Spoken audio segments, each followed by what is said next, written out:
Hi, this is Chuck Oliver. Welcome to this week's Hidden Wealth Solution Review. Well, how to avoid big inherited IRA mistakes.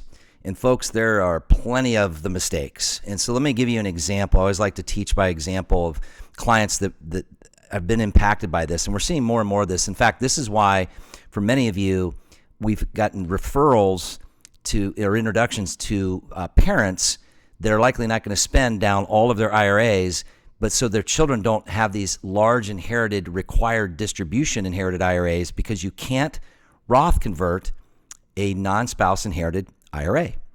And this is why this ends up being a really big blunder to an overall family's finances, because, you know, the parents are obviously doing a good thing, right? Passing on to their children, in most cases, nieces, nephews, grandchildren, whoever it may be, but predominantly we see it with children. And that's what I'm going to talk to you about in this review.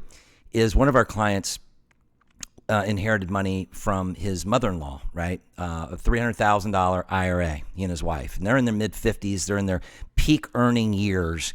And what's interesting is, which is a blessing, right? I mean, inheriting any amount of money is a blessing, but $300,000 is a very large sum of money. We've seen some more larger than that. We've seen some smaller than that. The average IRA is about half of that nationwide. But here's the point.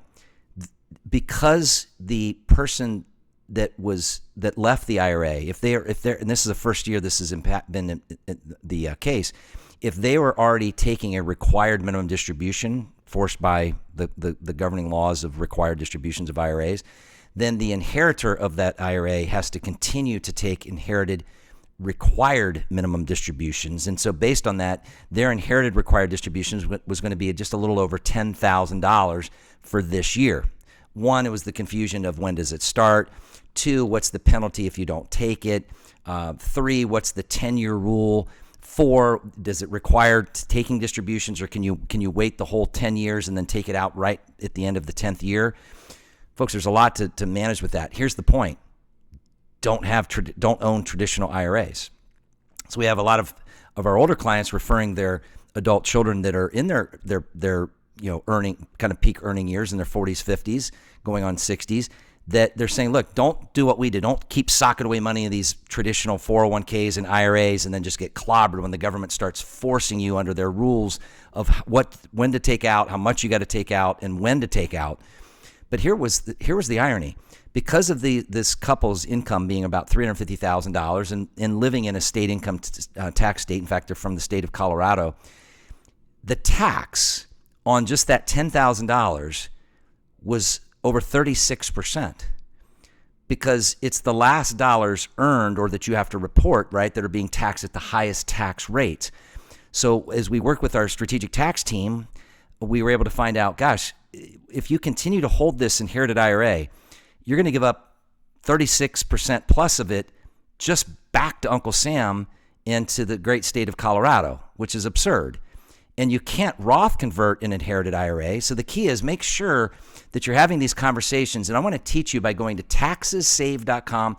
That's taxessave.com, and request a saving tax optimization plan analysis, where you can see the tax risk road you and or your parents or whoever we're analyzing. And the good news is, whether it's coming from earned income, and maybe you're just a high income earner, or you're somebody that's going to have to report a higher earned income because of looking to do Roth conversion to not have to pass on inherited IRAs to your family, or that you don't want your family to pass on to you. Folks, go to taxessave.com. See, the whole idea is having a proactive tax planning of CPAs that are looking at what now is coming from, I think, the CPA Journal, or one of the resources, that 99% of tax professionals don't do tax planning. They just do tax preparation. This takes tax planning, folks. And when you can see the tax risk road you're traveling, that opens up the understanding of then where the reroutes and the bypasses and the avoidance, right, of the wrong direction, right, of how you're going down that road, so you can reduce the taxes or eliminate the taxes. Folks, you work hard for your money. Imagine removing yourself from the tax system, removing your money from the tax system, removing your income from the tax system, removing your assets from the tax system, removing your inheritance from the tax system. And don't be like this particular couple. We're now kind of up in arms going like, okay, what do we do? Good news is we have strategies that we'll teach you by going to taxessave.com. That's taxes, T-A-X-E-S, saved, S-A-V-E-D. You'll see where you request the analysis, a calendar will pop up. Pick the time and day with what's available. And there's still time for those of you trying to save tax. If you're on extension, there's still time to save tax for 2024 before they close that door.